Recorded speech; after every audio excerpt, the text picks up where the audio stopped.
Tesalonika 5 ayat yang ke-18 mengajarkan kepada kita sebagai anak-anak Tuhan untuk senantiasa hidup di dalam ucapan syukur dalam segala hal.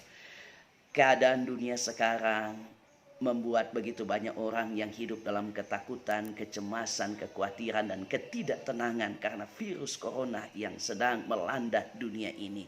Tetapi sebagai anak-anak Tuhan, kita sikapi itu dengan mempersiapkan diri untuk menyambut kedatangan Tuhan pada kali yang kedua sambil kita mengucap syukur. Kenapa? Karena apa yang sedang terjadi saat ini adalah kegenapan firman Tuhan. Wahyu pasal yang ke-6, kalau kita baca di sana jelas dikatakan bahwa seperempat dari bumi ini akan diserahkan kepada pedang, kepada kelaparan, kepada sampar, agar supaya menguasainya. Dengan apa yang sedang terjadi saat ini, virus corona mulai menyebar ke beberapa negara, menimbulkan ketakutan, kecemasan, dan kekhawatiran. Ini menandakan bahwa firman Tuhan sedang digenapi, dan sebagai anak-anak Tuhan kita tidak perlu takut. Yang harus kita lakukan, persiapkan diri kita, karena kedatangan Tuhan sudah tidak lama lagi. Saudara, sebenarnya yang bahaya juga yaitu koro-korohan, sebab itu bisa menimbulkan penyakit darah tinggi. Kemudian Carlota juga itu bahaya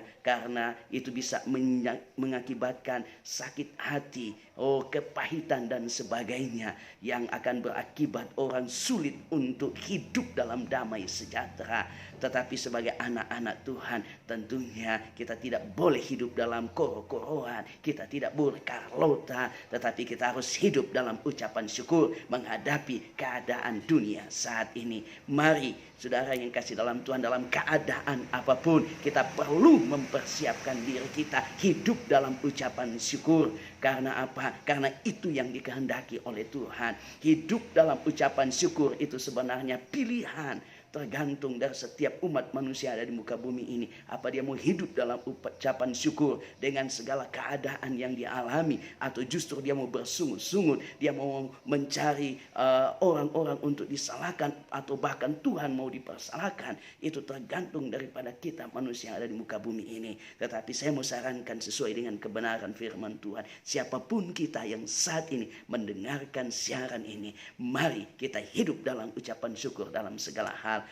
Ada satu kejadian yang tercatat di dalam Habakuk, bagaimana Habakuk menghadapi keadaan yang tidak enak, di mana di dalam Habakuk pasal yang ke-3 ayat yang ke-17 sampai dengan ayat yang ke-18 bunyinya seperti ini. Sekalipun pohon ara tidak berbunga, pohon anggur tidak berbuah, hasil pohon zaitun mengecewakan, sekalipun ladang-ladang tidak menghasilkan bahan makanan, kambing domba terhalau dari kurungan, dan tidak ada lembu sapi dalam kandang, namun aku akan bersorak-sorai di dalam Tuhan. Habakuk mengambil pilihan yang tepat. Habakuk mengambil pilihan yang benar, di mana dalam keadaan yang tidak baik, keadaan yang tidak sesuai yang diharapkan dia alami, tetapi dia mau bersyukur kepada Tuhan, bersorak-sorai dalam Tuhan, karena dia tahu Tuhan mampu memelihara dia. Sekalipun pohon ara tidak menghasilkan, saudara, sekalipun ladang-ladang tidak menghasilkan, sekalipun kambing domba terhalau dari kurungan, yang terkadang itu dapat membuat orang kecewa, dapat membuat orang putus asa, tetapi Habakuk tidak mau kecewa, dia tidak mau putus asa, tetapi dia mau bersyukur kepada Tuhan, karena dia tahu kalau Tuhan mengizinkan itu terjadi, Tuhan tidak akan biarkan dia, tapi Tuhan akan pelihara dia. Demikian pula kita dengan apa yang sedang terjadi di muka bumi ini. Kalau itu diizinkan Tuhan, karena ini adalah kegenapan firman Tuhan, anak-anak Tuhan dipelihara oleh Tuhan, anak-anak Tuhan tidak akan dibiarkan oleh Tuhan.